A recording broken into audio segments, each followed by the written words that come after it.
সকল সনাতনীদের জয় হয়েছে, মাতৃশক্তির জয় হয়েছে।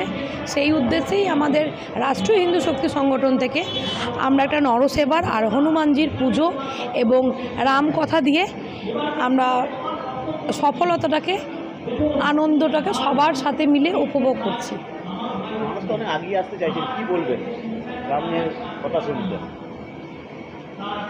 রাম রাজত্ব এবার চলবে, রামকে নিয়ে সব কিছু হবে। রামের আদেশেই যেই এতদিন আমরা যেই পথে চলে এসেছি তার সেই দিশা নতুন করে পাওয়া গেল।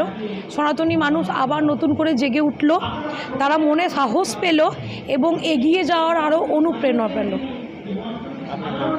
আমার নাম মমতা মাল, আমি রাষ্ট্রীয় হিন্দু শক্তি সংগঠনের সদস্য। 4 নম্বর ওয়ার্ডে আমরা সনাতনী, পশ্চিমবঙ্গে যে সনাতনী ঐক্যের মাধ্যমে সনাতনী সরকার যে গড়তে পেরেছি, তো তার জন্য আমরা রাষ্ট্রীয় হিন্দু শক্তি সংগঠনের পক্ষ থেকে আমরা হনুমানজির পুজো এবং রামকথা, এই রামকথা চলছে এবং এরপরে আমাদের ভোগ প্রসাদ খাওয়ানো হবে, নারায়ণ সেবা করা হবে। এটা আমাদের আমাদের যে ভক্তবৃন্দ আছেন এবং হিন্দুত্ব প্রেমী যারা দাদা ভাইরা আছেন তাদের মাধ্যমে হয়েছে এবং আমাদের যে রাষ্ট্রীয় হিন্দু শক্তি সংগঠনের সদস্যরা আছে তাদের উদ্যোগে এবং তাদের সহযোগিতায় হয়েছে। হ্যাঁ, এখন ভোগ প্রসাদ খাওয়ানো হবে। আমাদের মোটামুটি 2000 লোকের আইটেম, মানে 2000 ভক্তদের খাওয়ানো হবে। আমার নাম রাজেশ সাহানি, রাষ্ট্রীয় হিন্দু শক্তি সংগঠনের বোলপুর সাংগঠনিক জেলা সভাপতি। এতদিন অব্দি অপরাধ করে থাকেন, আজ থেকে হরিনাম শুরু করলেন, কাল থেকে আর কোনো অপরাধ আপনার যে ফাইলটা আছে সেই ফাইলটা লোপাট করে দেবেন। চিত্রগুপ্ত আর দরকারের সময় আপনার ফাইলটা পাবে না, যেখানে আপনার ওগুলি লেখা আছে।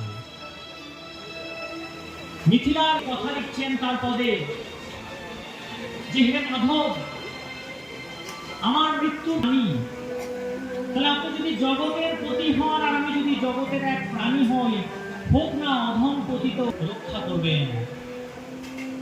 যদি দেখেন যে আমি দোষে ভরা, আমাকে মুক্ত করবার কোনো উপায় পাওয়া যাচ্ছে না, তাহলে আপনি এমন জন্ম আমাকে দেবেন যেন আমি আপনার কাজে লাগতে পারি, সেবার গ্রহ করে এনে দেবো। যদি আমাকে পাখি করেন, আমাকে যেন ময়ূর করবেন, আমি আপনার মাথায় সেজে থাকব। এইভাবে নিবেদন করছেন নিজেকে। কিন্তু আমরা কি করি? আমরা উল্টোটা। বন্ধুবি তখন আবার হাত করে বলছেন, আসছে আমার মাথায়, আপনি যেন মনে করবেন না যে আপনার আদেশ আমি অমান্য করছি, তা কিন্তু একেবারেই নয়। আমি শুনেছি সে চক্রবর্তী সম্রাট দশরথের যে 14 সেনা, তার সেনা এই ভেবে সে কষ্ট, অর্থাৎ ভরত ভাববে তার জন্য, তার কারণে ভগবানকে এত কষ্ট পেতে হয়েছে, এই কাঁটাযুক্ত পথে তাকে হাঁটতে হয়েছে। ভরতের কথা ছিল, কইকেয়ী যদি না রাজি হয় তাহলে বর চাইবে না, বর না চাইলে আমার বনে যাওয়া হবে না। এমনি তো আর বনে চলে যেতে পারি না যে আমি যাচ্ছি।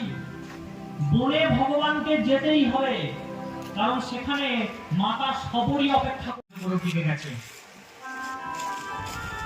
তো যখন রাজা দশরথ দেখলেন যে তার গালে পাকা দাড়ি বেরিয়ে গেছে, কয়েকটা চুল পেকে গেছে, তিনি ছুটতে ছুটতে গেলেন বশিষ্ঠ মুনির কাছে যে মুনিবর, আমার বয়স হয়ে গেছে, আমার যে দিয়ে যোগ্য করে দিন। তো অতি উত্তম প্রস্তাব, আপনি সমস্ত কিছুর আয়োজন করুন।